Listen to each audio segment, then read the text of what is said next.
तो hello friend, AD civil service में आपका स्वागत है। तो जैसा कि आपको पता है कि हमने विजन जो अभ्यास वाले जो 2 टेस्ट हुए थे उसका सोल्यूशन डाल दिया है वीडियो बना के, और ये जो अभ्यास थर्ड हुआ था उसका सोल्यूशन है पेपर सेकंड का। तो कुछ लोग जैसे कमेंट कर रहे थे कि कितने मार्क्स है, तो ये मैं बता देना चाहता हूँ कि तीनों मार्क्स तीनों पेपर में सी सेट वाले में पास हूँ, और एवरेज जो मेरा रहा है वो 72 के अराउंड रहा है तीनों पेपर का। तो आप विश्वास कर सकते हो कि मतलब कैसे इस पेपर को जो है मतलब हॉल मतलब एट अ टाइम कैसे सॉल्व करना था, और मतलब किसको आप अटेम्प्ट कर सकते थे। इस वाले पेपर में मैं आज आपको वही बताऊंगा, जिसमें थोड़ा जो कंसेप्चुअल क्वेश्चन है वो करने चाहिए थे, और कुछ ऐसे थे जो इजी थे जो आपको टैकल करने चाहिए थे, और कुछ ऐसे भी थे जो इजी कैटेगरी में थे लेकिन टाइम टेकिंग थे तो उसको आपको स्किप करना चाहिए था। अगर हो जा रहे थे तो अच्छी बात है, नहीं हो जा रहे थे तो ऐसे को स्किप करना ही ज़्यादा बेटर होता है एग्जाम हॉल में, क्योंकि अगर आप उसको कर भी लेते हो तो भी वो आपके लिए नुकसानदायक होते हैं, क्योंकि आप उसमें ज़्यादा टाइम कंज्यूम कर देते हो। तो शुरू करते हैं। जैसे अगर पेपर वो सॉरी क्वेश्चन नंबर फर्स्ट अगर आप देखोगे, क्वेश्चन नंबर वन में सॉरी क्वेश्चन नंबर वन में जैसे ये लिखा है कि लड़कों और लड़कियों की एक पंक्ति में तनु आरंभिक छोर से छठे स्थान पर है, जबकि अतुल आरंभिक छोर से 12वें स्थान पर है। लड़कियों में तनु आरंभिक छोर से चौथे स्थान पर और अंतिम छोर से छठे स्थान पर है। तो इसने क्या कर रखा है कि दो क्वेश्चन को एक साथ मिक्सअप कर रखा। तो बेसिकली ऐसे क्वेश्चन में हमें करना क्या था, ऐसे क्वेश्चन में हमें जैसे यहाँ पे मैंने सॉल्व करा भी है कि ये लड़कियों के लिए जो है हमें अलग से लेना था और लड़कों के लिए अलग से लेना था। जैसे लड़कियों के लिए जो है इसने बोला है कि यहाँ पे जो तनु थी वो जो है स्टार्टिंग से चार चार फोर्थ प्लेस पे है, और जो एंड से है वो सिक्स प्लेस पे है। तो टोटल हमें पता है कि टोटल जो है हम उसको कैसे निकालते हैं। तो टोटल हम ऐसे निकालते हैं कि T equals to R plus L minus का 1। तो यहाँ से आप निकालोगे तो यहाँ से 9 आ जाएगा, और अतुल का जो है इधर से जो है 7 है और इधर से 24 है। तो इन दोनों को निकालोगे तो यहाँ से 30 आ जाएगा। ऊपर कितना निकला है, 9 निकला है, तो दोनों को जोड़ोगे तो 39 आंसर आ जाएगा। तो इस वाले क्वेश्चन को ऐसा टैकल करना है, तो इसका आंसर सी हो जाएगा। और जो ये सेकंड वाला है, सेकंड वाले में आपको सॉल्व करना नहीं था, बेसिकली आपको यही फाइंड आउट करना था कि कितने जो है आंसर देने के लिए पर्याप्त है। तो इसमें जैसे अगर आप पहला वाला देखोगे, पहला वाला अकेले तो नहीं दिया जा सकता, लेकिन अगर आप बी में अगर जैसे आप जो है बी ए और बी को मिला के देखो तो यहाँ से आप पी निकालोगे, मतलब जो प्रिंसिपल होगा वो निकाल लोगे। तो जब वो निकालोगे तो आप जो है जो सी आई है वो आराम से निकाल लोगे, और बी और सी से भी आप आराम से निकाल सकते थे। तो इसमें ज़्यादा मतलब आपको वहाँ पे सॉल्व करने की ज़रूरत नहीं थी, थोड़ा बहुत आप देख सकते थे कि हाँ ये हो रहा है कि नहीं हो रहा, जैसे मैंने यहाँ पे साइड में किया भी है। तो सॉल्व डायरेक्ट पूरा सॉल्व करने की ज़रूरत इसलिए नहीं थी कि क्योंकि यहाँ पे ये एग्जैक्ट आंसर नहीं पूछ रहा है, बस आपसे ये पूछ रहा है कि कितने आंसर देने के लिए सफिशिएंट है। तो इसमें जो है या तो ए या बी और सी दोनों से आंसर दिया जा सकता था। और जैसे ये थर्ड वाला भी था, थर्ड वाला भी इजी था। यहाँ पे अगर आप एल्जेब्रिक टाइप की थी, इसमें इक्वेशन बन रही थी, इक्वेशन बन जैसे इसने यहाँ पे जैसे जैसे ये बोला था वैसे वैसे आपको क्या करनी थी इक्वेशन, जैसे यहाँ पे मैंने बनाई भी है कि 15 मेल है 21 फीमेल है, ये इसके इक्वल हो जाएगा, और जो 20 मेल है और 30 फीमेल है वो इसके इक्वल हो जाएगा। इन दोनों को जब तुम सॉल्व करोगे तो जो 10 फीमेल का जो वो आ जाएगी, कर्मियों का जो प्राप्त वेतन है वो 1600 आ जाएगा। तो ये डायरेक्ट हो जा रहा था इस तरीके से। और जैसे ये फोर था, फोर थोड़ा कॉम्प्लिकेटेड था तो इसको आप स्किप कर सकते थे, हालांकि आप थोड़ा बहुत टाइम देते तो आप कर सकते थे। इसमें ऐसा नहीं था, जैसे यहाँ पे मैंने ये डायग्राम बनाया भी है कि मतलब जो जो इसने ऊपर स्टेटमेंट इन्फॉर्मेशन दी है, एक तो यहाँ पे इन्फॉर्मेशन बहुत ज़्यादा है, दूसरा ये जो है पढ़ने में आपका 1 से 2 मिनट चला जाएगा, और उसमें जब आप डायग्राम बनाना शुरू करोगे तो 3 मिनट वो आराम से आपका ले लेगा। और इस पर एक ही क्वेश्चन बेस्ड है, प्लस इसमें जो है 2 स्टेटमेंट है। तो जब अगर आप यहाँ पे डायग्राम बना लोगे तो स्टेटमेंट तो आसान से सॉल्व हो जाएंगे, लेकिन ये आपका 5 से 6 मिनट कंज्यूम कर जाएगा। तो इसमें जो है इसको सॉल्व करना जो है ज़्यादा फायदेमंद नहीं था। इसका आंसर जो है सी हो जाएगा। और जैसे अगर आप ये वाला भी देखोगे, 5 क्वेश्चन भी वैसे ही था जैसे कि वो पहले वाला था। जैसे मैंने बोला कि जो फोर्थ क्वेश्चन था कि मतलब इसको टैकल करना ज़्यादा समझदारी नहीं थी। ये हो सकता है, मैं ये नहीं कहता कि ये वहाँ पे होल में हो जाएंगे आपसे सॉल्व, लेकिन ये आपका ज़्यादा टाइम कंज्यूम कर लेगा, इसलिए ऐसे क्वेश्चन को जो है छोड़ना ज़्यादा बेटर होता है।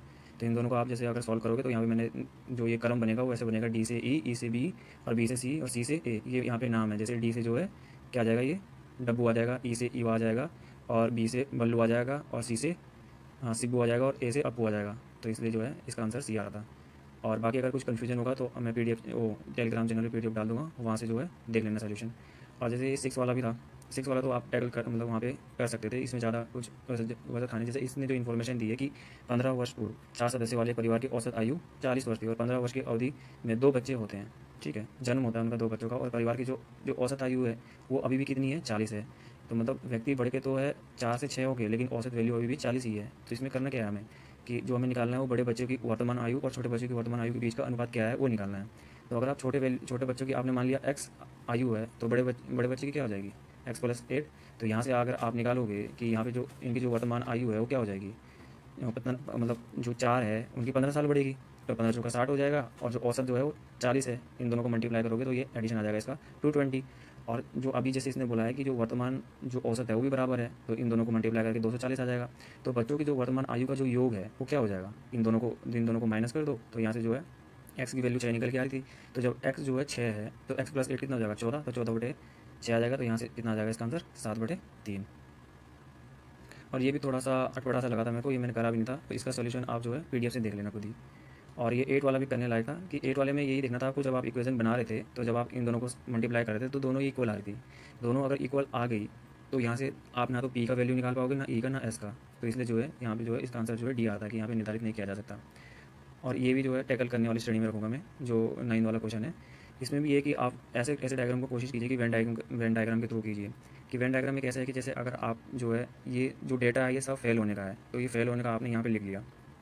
तो जब आपको जो है फेल होने का डेटा मिल गया कि जो जो टोटल है वो 44 जो है फेल हो रहे हैं, तो पहला स्टेटमेंट पढ़िए, कम से कम एक विषय में अनुत्तीर्ण होने वाले परीक्षार्थियों की संख्या 34 है। वहीं यहाँ पे मिनिमम जो फेल होने की जो संख्या है वो 44 है, तो मिनिमम जो है 34 कैसे हो जाएगी? तो ये तो अपने आप में गलत हो जाएगा। ठीक, अब यहाँ पे 100% इक्वल टू ये दे रखा है 1,66,000, तो यहाँ से 1% निकल जाएगा 1,660। तो जब आप इसको जो है, अब हमें यहाँ पे निकालना क्या है, यहाँ पे केवल अंग्रेजी में उत्तीर्ण हुए। तो पहले तो जो अंग्रेजी में जो फेल है वो 31 है। तो 31 जो फेल है तो इसको जब आप 100 में से माइनस करोगे तो कितना निकल जाएगा इसका 69। तो 69 क्या थे जो यहाँ पे जैसे लिखा भी है कि जो पास हुए इंग्लिश में वो कितने हो जाएंगे 69। तो ओनली इंग्लिश में कितने होंगे 69 माइनस का 56, क्योंकि दोनों मिला के कितने हुए हैं 56 हुए हैं ना पास। जब आप जो है 56 और 44 को ऐड करोगे तो 100 आएगा। तो इन दोनों में से निकाल के जो है 13% आता है। तो 13% किसके इक्वल है? जब आप इसको जो है 13 से मल्टीप्लाई करोगे तो 21,508 आएगा। इसने यहाँ पे 22,508 दे रखा, तो ये भी गलत हो जाएगा।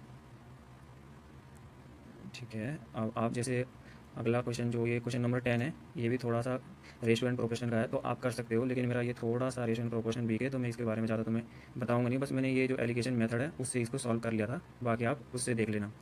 ज़्यादा उसमें जो है डिटेल मतलब एक्सप्लेनेशन में वाले सेक्शन में जो मेथड होगा, जिसे जो मेथड से करते हैं वो उसमें पीडीएफ में डिस्क्राइब होगा, उससे देख लेना। और जैसे इस टाइप का जो क्वेश्चन है 11 जो है, ये भी इजी था कि मतलब इसमें ट्रायंगल निकालने थे। तो ट्रायंगल के लिए आपको ये पता है कि अगर कुछ जैसे कि ये मान के चलो कि ये जो ऐसे टाइप का जो ट्रायंगल हो, ऐसे टाइप का जो होते हैं, तो इस वाले में कितने होते हैं 8 होते हैं। 8 कैसे होते हैं कि 1 2 3 4, ठीक। और एक ये निकल जाएगा 5, एक निकल जाएगा 6, एक निकल जाएगा 7, एक निकल जाएगा 8। तो जब हमें पता है कि ऐसे वाले में 8 है तो ये 8 इसमें हो जाएंगे, 8 इसमें हो जाएंगे, ठीक। तो ये कितने हो गए 16 प्लस एक ये ट्राइंगल बन रहा, ठीक। और एक ये ट्राइंगल बन रहा तो कितने हो गए 18। और एक ये हो गया 2 3 4 5 6, इन सबको जोड़ोगे तो 24 आंसर आ जाएगा। फिर जैसे ये 12 वाला था, ये स्किप करने की कैटेगरी में था, मतलब हो तो जाता है, ये हो रहा था, लेकिन ये जो है टाइम टेकिंग था। तो जैसे मैंने यहाँ पे सॉल्व किया भी है कि मान लो जो है मंडे से ट्यूसडे तक उसने जो है, हमने पहले दिन माना कि उसने 100 रुपये खर्च करे टमाटर पे, दूसरे दिन माना 100 रुपये, तीसरे दिन फिर थर्सडे से क्या होता है वो आधा आधा खर्च करता है। तो ये आधा खर्च करता है, तो 10 केजी उसने बेचा, ठीक है, एक दिन में जो है इतना बेचा, तो ये जो है पर केजी कितना निकल जाएगा, मतलब उसने 10 रुपये केजी बेचा तो कितना कितना उसने खरीदा 10 केजी खरीदा। ऐसे इसको निकालोगे ये 20 केजी हो जाएगा।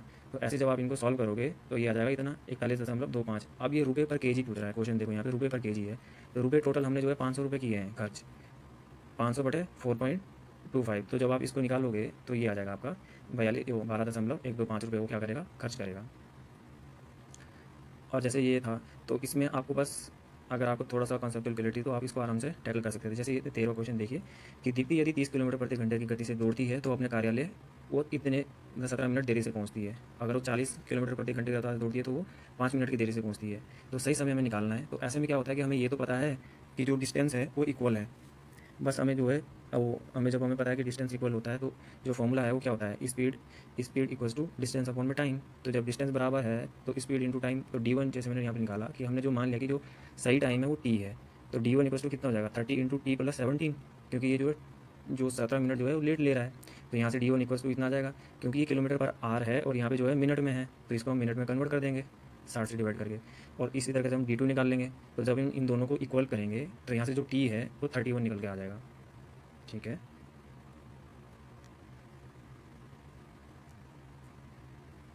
अब जैसे आगे देख लीजिए, ये तो पैसेज वाले थे एंड हाँ जैसे ये वाला था 19 क्वेश्चन है, ये पीएमसी का है, परमुटेशन एंड कॉम्बिनेशन वाला। तो जैसे आप देखोगे इसको तो इसमें ये बोल रहा है कि 5 क्वेश्चन है, तो 5 क्वेश्चन हमने मान लिया कि एक ये है, दूसरा ये है, तीसरा ये है, चौथा ये है, पाँचवा ये है, ठीक है। अब ये बोल रहा है कि पहले दो क्वेश्चन में क्या है कि प्रश्नों के तीन तीन संभावित उत्तर है। तो 3 संभावित उत्तर है और अगले दो के बोल रहा है ये 4 संभावित है उत्तर है, और अंतिम अंतिम प्रश्नों के 5 संभावित उत्तर है। तो यहाँ पे ठीक है, देख लो क्या है, पहले इसने बोल दिया है जो कंडीशन दे रखी कि पहले की जो है 3 संभावित उत्तर है, दूसरे के भी 3 संभावित है, और और दो स्टार्टिंग जो तीसरे और चौथे के हैं उसमें जो है 4 4 संभावित उत्तर है, और जो पाँचवें के हैं वो 5 है। तो इन सबको मल्टीप्लाई करोगे तो ये 720 आ जाएगा। तो ये डायरेक्ट आंसर आ जाएगा इसका। एंड अब आप अगला देख लीजिए, जैसे ये वाला है तो ये भी कॉन्सेप्चुअल आधारित था। अगर आपने जो है नंबर सिस्टम सही से पढ़ा होता या PYQ सही से लगाए होते तो ये आसानी से टैकल करने लगता। कि जैसे यहाँ पे इसने बोला है कि n स्क्वायर इक्वल टू इतना है, पहले बीच में देखो ये क्या है, 9 है यहाँ पे, ठीक 9 है। तो यहाँ से इधर ये करते हुए जा रहा है 8 7 5, ये सब इतना आएगा। तो n का क्या मान होगा? तो हमने ये पहले भी पढ़ा है कि जिसकी जो है जो एडिशन होता है, मतलब अगर हम एक एक को मल्टीप्लाई एक एक को जितने बार मल्टीप्लाई करेंगे तो उससे जो है वो घटते जाएगा। जैसे जैसे हमने जो है 11 को मल्टीप्लाई करा तो 1 2 1 आता है। वैसे हमने अगर हम इसको, जैसे ये 9 संख्या है तो 9 संख्या को अगर हम 9 बार एक एक से मल्टीप्लाई करेंगे तो बीच में सबसे पहले बड़ी संख्या क्या आएगी 9, और फिर इधर ही घटते हुए जाएगी 8 7 5 6 7, ये मतलब 1 तक, और इधर से भी ऐसी घटती जाएगी 1 तक। तो यहाँ से ये डायरेक्ट क्वेश्चन आंसर इसका सी आ रहा था। अगर आपने नंबर सिस्टम पढ़ा है तो, नहीं पढ़ा है फिर भी कोई दिक्कत नहीं है, देख लेना। मतलब ऐसे ही होता है, अगर किसी को भी आप 1 1 से मल्टीप्लाई करोगे तो उसकी जो वैल्यू है, जो प्रोडक्ट है वो ऐसे ही आता है, इसी फॉर्म में आता है। अब जैसे 21 था, 21 भी कॉन्सेप्चुअल है। अगर आपने जो है प्रोडक्ट उसका फैक्टर वाला क्वेश्चन पढ़ा है तो फैक्टर में क्वेश्चन में क्या होता है कि अगर xn ये जो है किसी भी ए संख्या है तो इसके जो फैक्टर है वो इस फॉर्म में निकले तो फैक्टर की वैल्यू क्या होती है, n+1 इंटू को हम मल्टीप्लाई कर देते हैं उससे और एक बढ़ा के मल्टीप्लाई करते हैं। जैसे इसको इस एग्जाम्पल पर समझ लो, यहाँ पे इसने बोला है कि एक ए स्क्वायर के गुणनखंडों की संख्या मतलब नहीं हो सकती। तो जैसे हमने पहला माना कि ए के हमने गुणनखंड माना एक ही है, एक्स की पावर क्या माना हमने 11 माना, तो ये आ जाएगा 12। अब जब हम इसका एक्स स्क्वायर करेंगे तो ये हो जाएगा एक्स की पावर 22। तो ये कितना वैल्यू दे देगा, 23 दे देगा। तो 23 तो यहाँ से हट गया, 23 हो सकता है मतलब। अब अगला हमने दो फैक्टर माने, इसके दो फैक्टर कैसे मान लिए कि ए इक्वल टू एक्स की पावर 5 और वाई, तो इन दोनों को जो है मल्टीप्लाई करोगे तो 12 आ जाएगा। अगर इसका स्क्वायर कर देंगे तो इसका स्क्वायर करके क्या मिलेगा आपको, 33 मिल रहा है, तो इसका मतलब 33 भी है। अब तीसरा देख लो, ए इक्वल टू आपने क्या ले लिया, एक्स स्क्वायर वाई और जेड ले लिया, क्योंकि आपको जो है इसको किसके को लेना है, क्योंकि आपको जो फैक्टर है वो 12 निकालने हैं। तो आप उसके अकॉर्डिंग जो है एक्स इसको इसकी वैल्यू लोगे।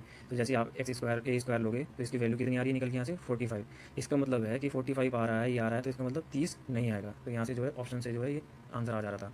और जैसे आप 20 वाला क्वेश्चन देखो, 22 वाला क्वेश्चन देखोगे सॉरी, तो जैसे इसमें लिखा भी है कि क्वेश्चन क्या पूछ रहा है, ये ए ब्रैकेट में b+2 एक विषम संख्या है जहाँ पे a और b अलग अलग पूर्णांक है। जैसे आप पहले वाला देख लो, पहले वाले में जैसे इसने बोला a और b अभाज्य संख्या है, मान लिया हमने 2 और 3 ले ली संख्या, ठीक है। तो जब आप 2 लोगे तो 3 को जब आप यहाँ पे ऐड करोगे तो कितना आ जाएगा 5, और a आपका जो है इवन है 2, तो जब आप इसको मल्टीप्लाई करोगे तो ये इवन आ रहा है। तो इसका मतलब पहला वाला क्वेश्चन जो है वो आंसर, पहला वाला स्टेटमेंट जो है आंसर नहीं दे सकता।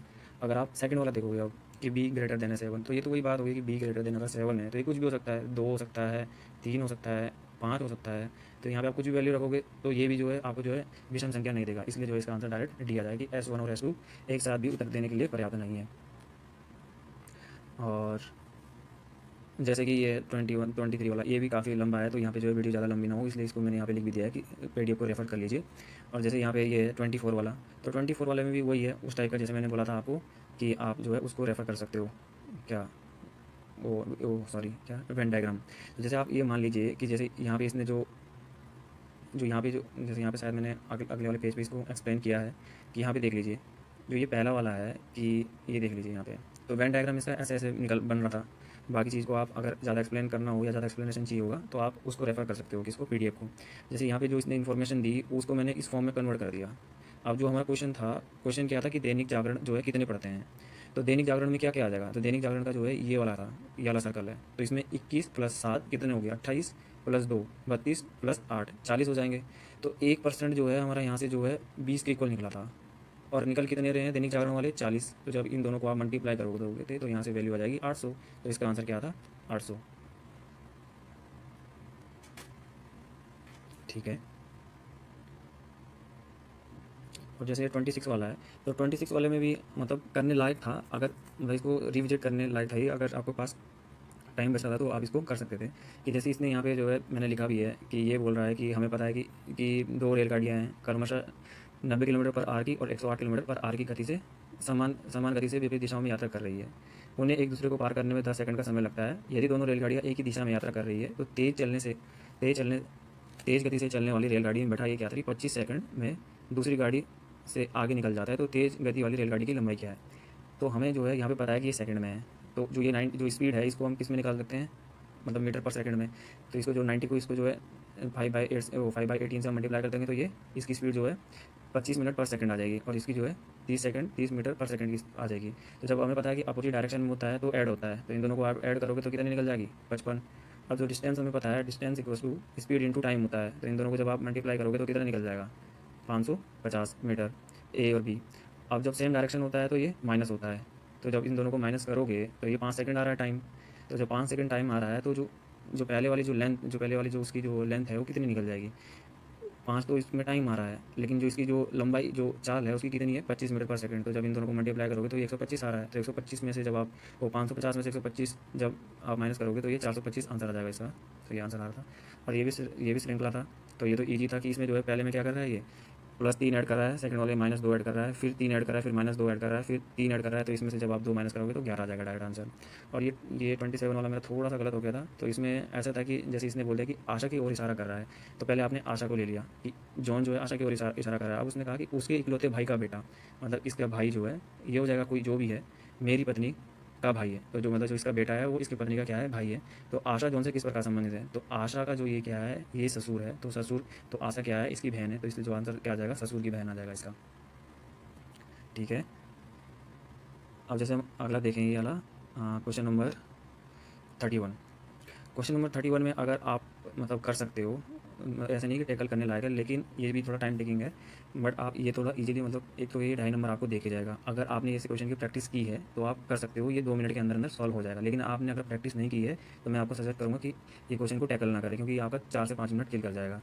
तो इसमें सबसे बेटर जो करने का तरीका क्या होता है कि आप लिख लीजिए कि प्लस का मतलब क्या है, फिर इसका मतलब क्या है और इसका मतलब क्या है। इससे आपको जो है यहाँ पे जो है निष्कर्ष निकालने में सहूलियत होगी। तो इसका आंसर जो मैंने जब सॉल्व करा था तो इसका आंसर डी आ था कि ना एक निष्कर्ष है ना दो भी निष्कर्ष है, मतलब कोई इसका जो है कोई भी इससे निष्कर्ष नहीं निकाला जा सकता।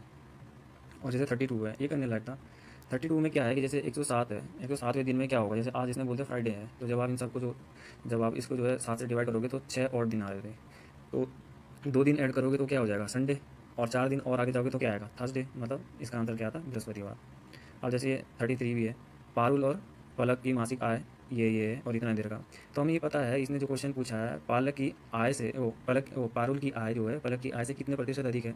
तो हमें पता है कि जो बचत है वो किसकी इक्वल होती है, बचत है वो इक्वल होती है आय माइनस व्यय के। तो अगर हमने जो है आय जो है हमें दे रखी है, जो बचत है वो 700 है।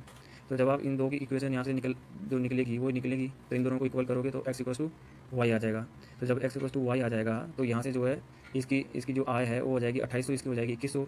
तो ज़्यादा की पारुल की आय जो है कितनी है, 700 है। किससे, पलक से। तो अपोन पलक की आय आ जाएगी, और जब आप इसको जो परसेंटेज निकालोगे तो ये 33.33 आ रहा था। और ये तो ईजी था। इसी क्वेश्चन में आपको क्या करना होता है कि डायरेक्ट आप क्या कर लो, वहीं पे ABCD लिख लो। आज से आपको जो है 20 सेकंड लगेगा, तो 20 सेकंड के अंदर अंदर आप ही डिसाइड कर लोगे। और जो है डायरेक्ट जो है क्या करो, जैसे इस वाले में क्या था कि एफ सब में, तो आपको एफ देखना नहीं, एक्स सब में तो एक्स भी देखना नहीं है। सेकंड वाला जैसे आप देख रहे थे तो ये 2 एलिमिनेट हो जा रहे थे, फिर आपको जो है थर्ड वाला सेम ही था, तो जैसे आप फोर्थ वाला चेक करते तो ये वाला डायरेक्ट आंसर आ जाता। और इसमें भी एक फिक्स क्रोनोलॉजी थी, तो इसका आंसर जो है ये आ था। ये पता यहाँ से चल रहा था इसका, जैसे एक तो इसने POP लिखा था यहाँ पे, ए कैपिटल में है। तो जब आपको यहाँ पता चल रहा था कि ए कैपिटल में किसी में भी नहीं है, कि यहाँ पे इसने लिखा आया था ना ये IAPT, तो जो ए है तो ए तो यहाँ पे आता ही, लेकिन ए जो है कैपिटल में आ रहा था, तो ये डायरेक्ट आंसर इसका ये निकल जा रहा था।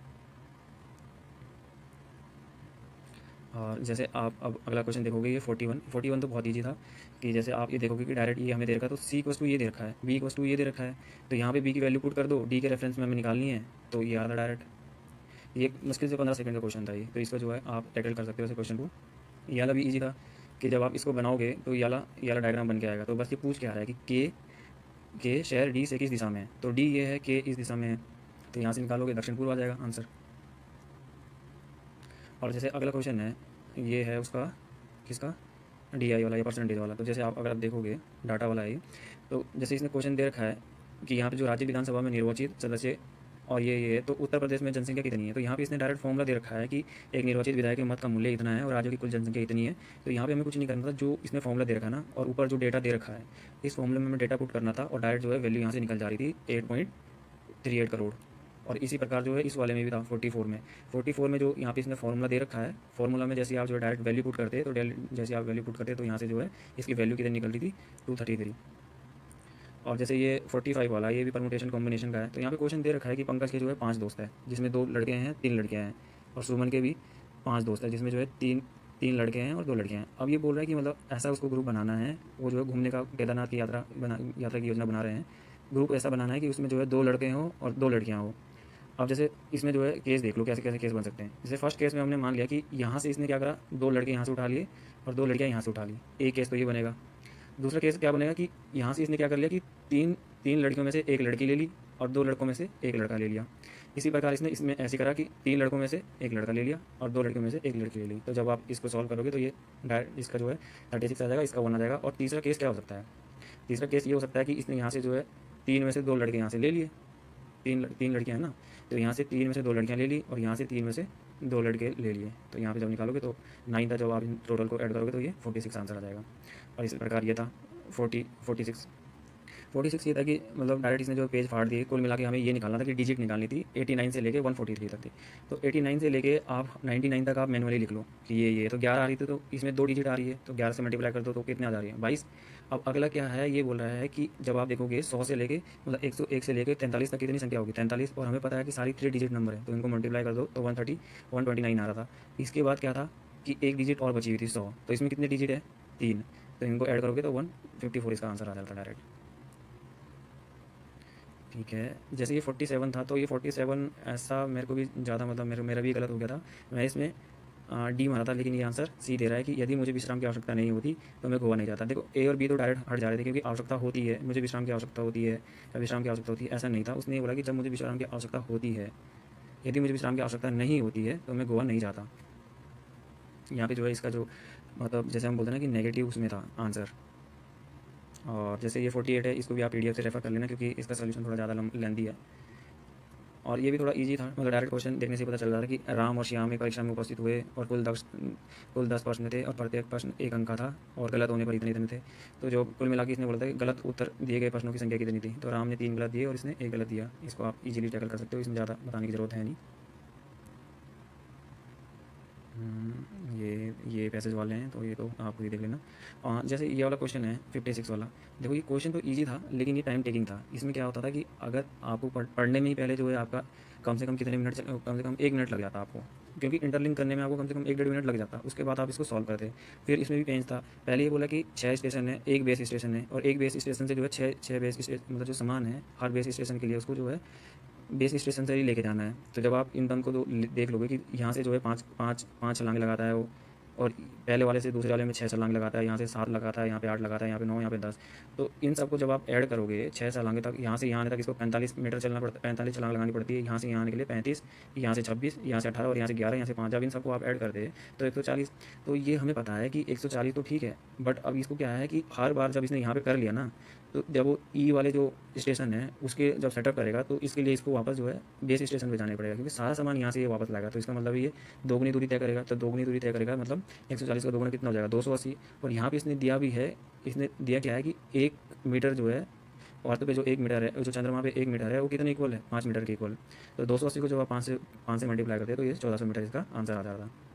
इसी प्रकार ये भी जैसे 57 था, तो 57 जो है आपको सॉल्व करने की जरूरत नहीं थी, कॉमन सेंस का क्वेश्चन था ये। जैसे अगर आप देख लो कि संसद में एक महत्वपूर्ण विधेयक पेश हुआ और कुल 500 सांसदों ने इस पर मतदान किया और विधेयक पास हो गया। अब विधेयक जब पास हो गया तो यहाँ पे आप दिमाग लगाओ कि अब दूसरा यहीं पे जो है आपका आंसर निकल जा रहा था अगर आप इसको सही से पढ़ते। अब आगे ये खाली एडिशन कर रहा है। हालांकि मतदान प्रक्रिया पर कुछ आरोपों के बाद विधेयक को दोबारा मतदान के लिए सदन में रखा गया। दूसरे चरण के मतदान में विपक्ष में मत देने वालों की संख्या प्रारंभिक चरण की तुलना में 200 गुना बढ़ गई। इस बार विधेयक के पक्ष में मत देने वालों की संख्या पहले चरण की 1/3 थी।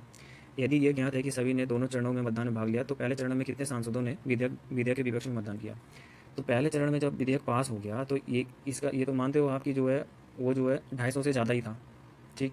तो जब 250 से ज़्यादा था तो इसका मतलब क्या है कि यहाँ पे जो है आप देखोगे कि पहले चरण में वो 400 दे नहीं सकता, 250 भी दे नहीं सकता, क्योंकि विधेयक तो तब तो सेटलमेंट की वो मतलब वो होगी ना, दोनों में बराबर की स्थिति हो गई। तो जब बराबर की स्थिति होगी तो विधेयक कैसे पास हो सकता है। यहाँ पे दिया भी है कि विधेयक पास हो गया, तो विधेयक पास होने का मतलब है उसके पास जो है 250, उसके पक्ष में जो है 250 से ज़्यादा जो है वोट गिरे। और यहाँ पे जो है 300 भी नहीं होगा, तो इसका मतलब क्या होगा 200 इसके विपक्ष में पड़े थे। तो यहाँ से जो है इसका डायरेक्ट आंसर निकल जा रहा था।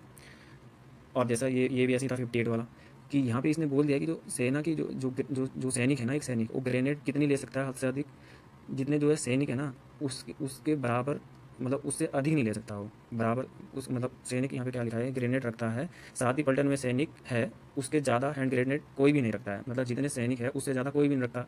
यदि कोई भी सैनिक 55 हैंड ग्रेनेड नहीं रखता है तो इस पलटन में सैनिकों की अधिकतम संख्या क्या है, मतलब 54 है। इसका मतलब ये है ना कि 55, अगर जब वो 55 नहीं रख सकता तो मैक्सिमम कितने रख सकता है, वो 54 रख सकता है। और ऐसे जो है 59 वाला था, 59 वाले में भी ये भी थोड़ा कॉन्सेप्चुअल क्वेश्चन था, ये थोड़ा लंबा हो जाएगा, हालांकि मैं तुम्हें समझा देता हूँ कि फिर भी जैसे अगर आप देखो कि फ्राइडे जो है ये 10 PM जो है यहाँ से निकला, ठीक है, दिल्ली से। तो जब आप देखोगे यहाँ पे नेक्स्ट फ्राइडे 2 PM, कितना टाइम हो जाएगा यहाँ से, 7 दिन 2 घंटे। तो जब आप इसको घंटे में कन्वर्ट करोगे तो 170 आर निकल जाएंगे। तो 170 आर को जब आप जो है 170 आर को उसने जो है कितने दिन में, मतलब कि यहाँ से जो है 170 आर में घड़ी कितनी आगे हो जा रही है, कितना टाइम ले रही है, 2 मिनट प्लस 4 मिनट और 48/60, मतलब ये भी मिनट में कन्वर्ट हो जाएगा क्योंकि 48 सेकंड है ना। तो ये 34/5 मिनट ले रही है 170 आर में उसमें। तो जब आप इसको मिनट में कन्वर्ट करोगे तो 1 मिनट में 25, जो घड़ी है वो 1 मिनट मतलब 25 घंटे में, 1 मिनट में जो है 25 घंटे है, मतलब 1 मिनट बराबर उसका 25 आर है, ठीक। तो जब वो 2 मिनट में कितनी होगी, 25 आर चलेगी।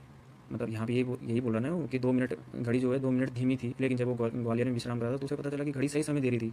मतलब जो घड़ी है 2 मिनट मतलब वो सही होगी, तो 2 मिनट सही होने में वो कितना टाइम ले रही है, 48 घंटे। तो 48 घंटे का जब आप दिन में कन्वर्ट करोगे मतलब 2 दिन 2 घंटे आ जाएंगे। तो जब आप निकालोगे यहाँ से तो ये आगे जाओगे तो रविवार दोपहर 2 बजे आ जाएगा इसका आंसर डायरेक्ट। ऐसे जो है ये वाला था।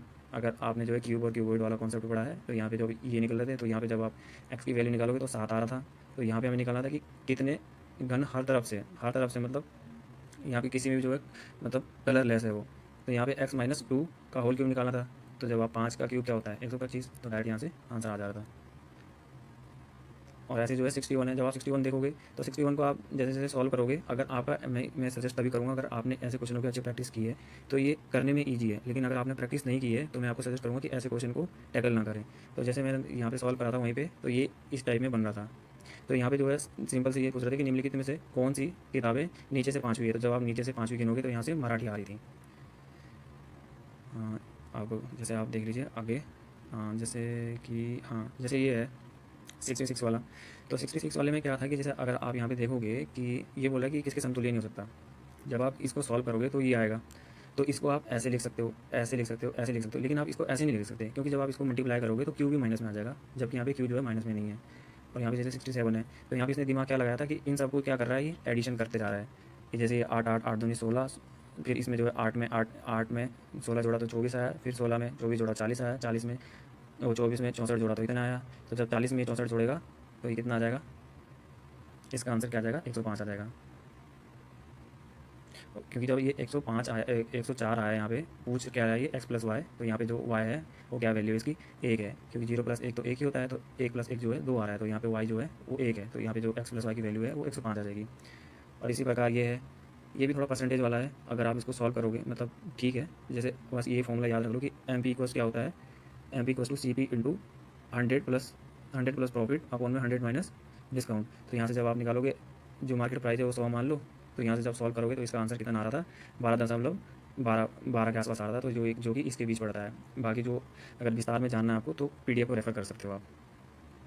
और जैसे इस टाइप का क्वेश्चन है ये, जैसे 69 वाला है, तो 69 वाले में भी क्या है कि मैंने आपको पहले बता दिया कि अगर ऐसे टाइप का क्वेश्चन में अगर आपने ज़्यादा प्रैक्टिस की है तभी ऐसे क्वेश्चन को टैकल करना है। तो जैसे मैंने ये करा तो मेरे को जो है आज से जो है 1 मिनट या 1.5 मिनट लगा था इसको करने में। तो जो मैंने यहाँ से जो निकाला था तो ऐसे मेरा बन गया था, जो इसने कंडीशन दी थी उस कंडीशन के अकॉर्डिंग ये आया, और इसमें मेरे जो है सारे क्वेश्चन सही थे। और जैसे ये अगला भी था, इसमें भी 3 क्वेश्चन थे, तो इन 3 क्वेश्चन के लिए मैंने जो है वो बनाया था, तो इसमें जो है मेरे तीनों सही हो गए थे।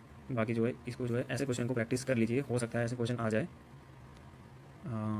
जैसे यहाँ पे मैंने बनाया है इसका, सॉरी, ये अगर देखोगे आप तो इसका मैंने यहाँ पे बनाया है डायग्राम कि मतलब ये कैसे से बेस स्टेशन से ये ऐसे ऐसे ऐसे ऐसे जो मतलब जो बन रहा था वो ये बन रहा था। तो आप भी इस टाइप का जो है उससे प्रैक्टिस कर सकते हो, पहले प्रैक्टिस कर लीजिए फिर उसके बाद जो है सॉल्यूशन देख लीजिए। और इस वाले में जैसे ऐसे वाले में क्वेश्चन में अगर यहाँ पे जो है स्ट्राइक कर जा रहा है तुम्हारे तो अच्छी अच्छी बात है, लेकिन यहाँ पे उलझना नहीं है ऐसे क्वेश्चन में। जैसे मैंने ये लास्ट में मैंने इसको छोड़ ही दिया क्योंकि ये जो है टैकल नहीं हो रहा था, क्योंकि इसने जो है दिमाग यहाँ पे अटपटाई लगाया कि पहले ये 3 मतलब जो ये 3 से जो है 4 और 5 को मल्टीप्लाई कर रहा है, फिर इन दोनों को जोड़ रहा है, फिर 5 और 3 को जो है घटा रहा है, फिर इन दोनों को मल्टीप्लाई करके आंसर आ रहा है। तो ऐसे जो है इसका 130 आ रहा था, लेकिन अगर स्ट्राइक कर जाए तो अच्छी बात है, लेकिन जो है आपको जो है 10-15 सेकंड से ज़्यादा इसमें टाइम नहीं देना है। ये वाला भी आप जो है उसे देख लेना, ठीक है। हाँ, और जैसे ये क्वेश्चन है 79 वाला, तो ऐसे भी स्टेटमेंट बेस जो है यूपीएससी अच्छे खासे पूछ रहा है आजकल। जैसे इसने बोला कि केवल स्नातक ही क्लर्क है और कुछ स्नातक अधिकारी है, तो मान ले कि तो ये तो जो ग्रेजुएट वाला है वो ऐसा आ जाएगा, और जो क्लर्क वाला है उसके अंदर अगर आ जाएगा कुछ स्नातक जो अधिकारी है, तो ये ऐसे भी बन सकता है। कुछ अधिकारी वैज्ञानिक है, ये ऐसे भी बन सकता है। या इसको आप जैसे अब आप क्वेश्चन के कंडीशन के अकॉर्डिंग इसको मोड़ लीजिए, कोई क्लर्क अधिकारी नहीं है, ऐसा नहीं है, ऐसा हम कह नहीं सकते, तो इसलिए जो है ये हट जाएगा। और जैसे अगला बोला इसने सभी अधिकारी स्नातक है, नहीं है, क्योंकि ऐसा है कि कुछ अधिकारी जो है कुछ स्नातक अधिकारी है, लेकिन ऐसा नहीं है कि अगर कुछ स्नातक अधिकारी है इसका मतलब ये नहीं कि सारे अधिकारी जो है स्नातक है, इसलिए ये अट जाएगा। और जो थर्ड सेकंड देखिए कि सभी क्लर्कों के वैज्ञानिक होने की संभावना है, बिल्कुल संभावना है, क्योंकि जैसे आप ये देख लीजिए, पहले आपने ग्रेजुएट लिया, इसके बाद आपने जो है ये उसका ले लिया साइंटिस्ट का, फिर आपने क्या ले लिया क्लर्क का ले लिया, फिर यहाँ पे आप बना लीजिए। तो सभी क्लर्कों के वैज्ञानिक होने की संभावना है कि नहीं है, क्योंकि यहाँ पे ये सारी कंडीशन को फुलफिल कर रहा है, इसलिए जो इसका आंसर केवल 2 आ जाएगा। और जैसे 80 वाला भी था, 80 वाला जो है कुछ को लग रहा होगा कि परसेंटेज का क्वेश्चन है, परसेंटेज का क्वेश्चन नहीं था, ये नंबर सिस्टम का ही क्वेश्चन था बेसिकली। जैसे एक प्रॉपर्टी डीलर ने अपने जो है 100 नवीनतम फ्लैट बेचने का निर्णय लिया, प्रत्येक फ्लैट की कीमत उसने ये रखी, तो फ्लैटों में 1 से लेकर इतनी है। तो अब इसने ये बोल दिया कि मतलब जो उसने 5% का डिस्काउंट दिया ना, वो इस प्रकार दिया कि जो 8 से तो विभाज्य है लेकिन 6 से विभाज्य नहीं है। 1 से लेकर 100 के बीच में ऐसी कितनी संख्या होती है जो 8 से विभाज्य है लेकिन 6 से नहीं है, वो 8 आ जाती है, वो तुम्हारे सामने मैंने लिखी हुई है। ये वो संख्या है। तो ठीक है दोस्तों, अगर कुछ आपको डाउट होगा तो दोबारा मतलब कमेंट कर देना। बाकी ज़्यादा अगर मतलब जो हो सकेगा मैं बता दूंगा, नहीं तो पीडीएफ को आप रेफ़र कर सकते हो।